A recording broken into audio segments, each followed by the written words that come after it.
नमस्कार, फोरसाइट्स टीवी में मैं शालीमार जायसवाल आपका स्वागत करती हूँ।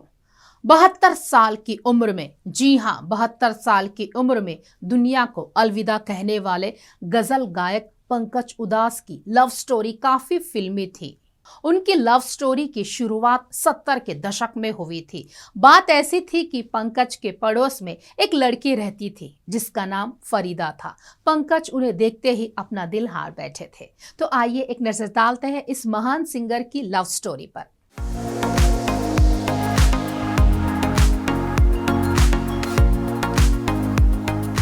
मशहूर गजल गायक पंकज उधास का 26 फरवरी को निधन हो गया। सिंगर ने 73 साल की उम्र में दुनिया को अलविदा कह दिया। उनके निधन की जानकारी उनकी बेटी नायाब ने सोशल मीडिया पर दी है। वो लंबे समय से बीमार थे। वो उम्र संबंधी बीमारियों से जूझ रहे थे। 10 दिन पहले अस्पताल में भर्ती हुए थे। उनके निधन से म्यूजिकल इंडस्ट्री में गम का माहौल है।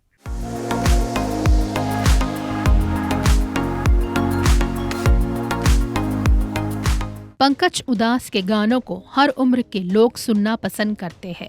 पंकज उधास जितने कमाल के गजल गायक थे, उनकी लव स्टोरी भी उतनी ही कमाल की है।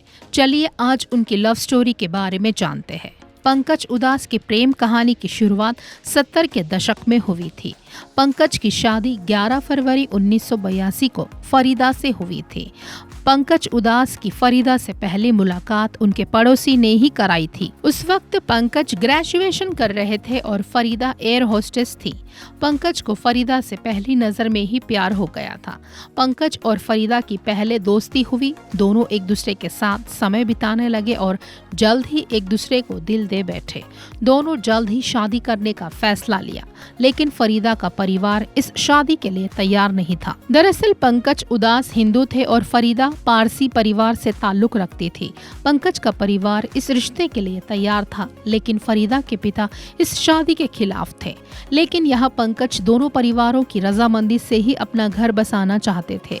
इसीलिए दोनों ने तय किया कि जब दोनों परिवार राजी होंगे तभी शादी करेंगे। फिर फरीदा के कहने पर पंकज उनके घर गए और उनके पिता से अपने रिश्ते की बात की। फरीदा के पिता दोनों की शादी के लिए मान गए। चिट्ठी आई है, चांदी जैसा रंग है तेरा, सोने जैसे बाल गीत से पंकज को पॉपुलैरिटी मिली। पंकज ने कई मधुर नगमे और गजलें गाई। उन्होंने अपनी सबसे पहली स्टेज परफॉर्मेंस लता मंगेशकर के साथ दी थी। पंकज उधास की गजलें सुनकर लोगों की आंखें नम हो जाती थी। एक बार तो पंकज उधास की गाई चिट्ठी आई है गजल राज कपूर को सुनाई तो वो रो पड़े। उन्होंने कहा है कि इस गजल को पंकज से बेहतर कोई दूसरा नहीं गा सकता।